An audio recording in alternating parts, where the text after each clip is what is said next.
কুরআন মধুর বাণী আমি যখনই শুনি আমার মন ভরে যায়।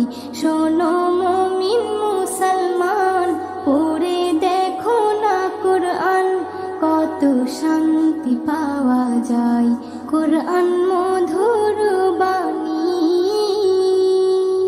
প্রতিটি হরফে দশ দশ নেকি আছে, আমলে জমা হয়। পাপের খাতা হতে পাপ যায় তোমার হেঁটে, নেকিতে হয় বোঝাই। এমন বরকতময় মেলে সব